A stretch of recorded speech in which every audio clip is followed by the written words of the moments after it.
आशिषने कागद दाखवला मला कोर्टाचा. अनिल पलकड काय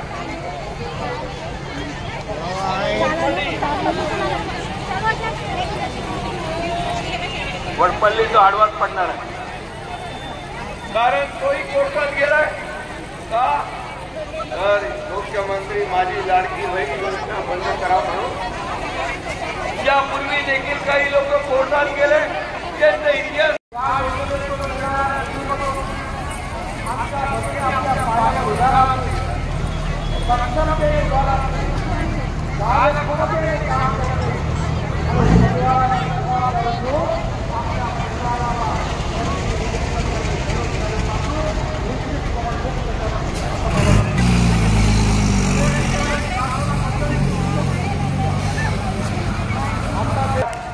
त्या सगळ्यांना अभिनंदन करण्याकरता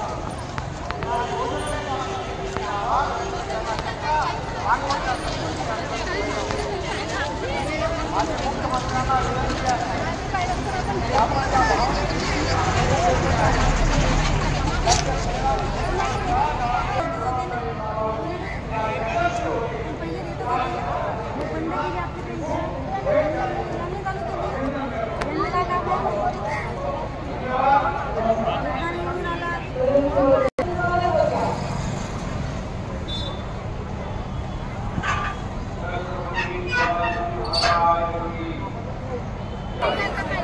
की गाड्यांच्या एवढ्या रांगा होत्या, माझ्या बहिणींच्या एवढ्या रांगा होत्या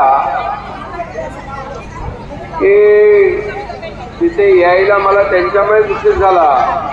की एवढं ट्रॅफिक होतं आज, आणि या माझ्या बहिणींनी हजारोच्या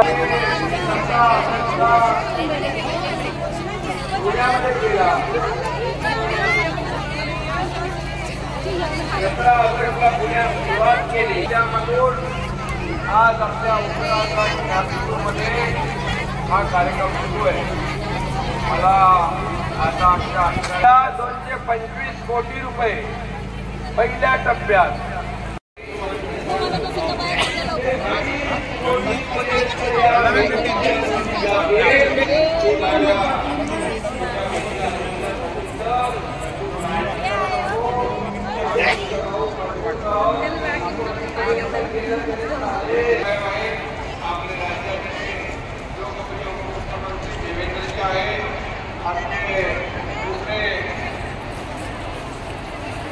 आणि दादा आहेत आणि सगळे तिघोनी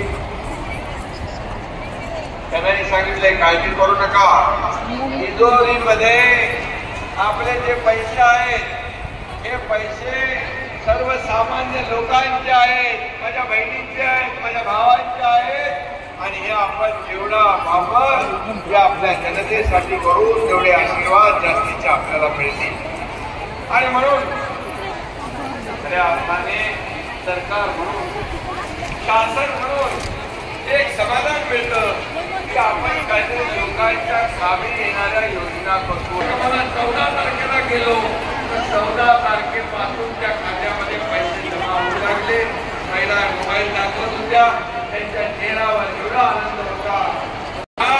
हे आपलं सुविधा सरकार कदापि बंद होऊ देणार नाही, बंद होणार नाही, नाही नाही. आणि म्हणून काय प्रयत्न करतात कोणालाही योजना कशी आहे, योजना आहे,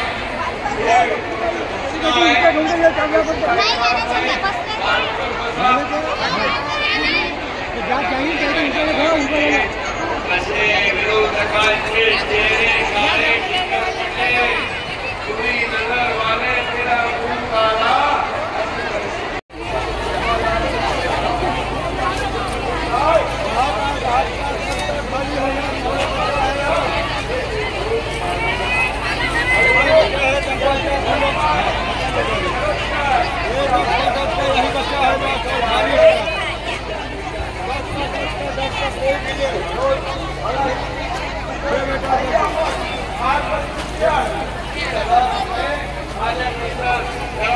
माझ्या बहिणी मुलांना काहीतरी घेतली, नवऱ्याला काहीतरी घेतली, वाढवणारी चालवणारी माझ्या बहिणीपेक्षा दुसरा कोणीच मोठा असू शकत नाही. कारण त्यांना महिन्याचा जो काही खर्च आणि कुटुंब चालवताना ते काय समृद्ध त्या माझ्या बहिणीपेक्षा दुसऱ्या गाड़ी लेके जाने की बात नहीं है, गाड़ी तो आप 5 मिनट में लेके जाओगे। मेन पेपर का इशू है बस।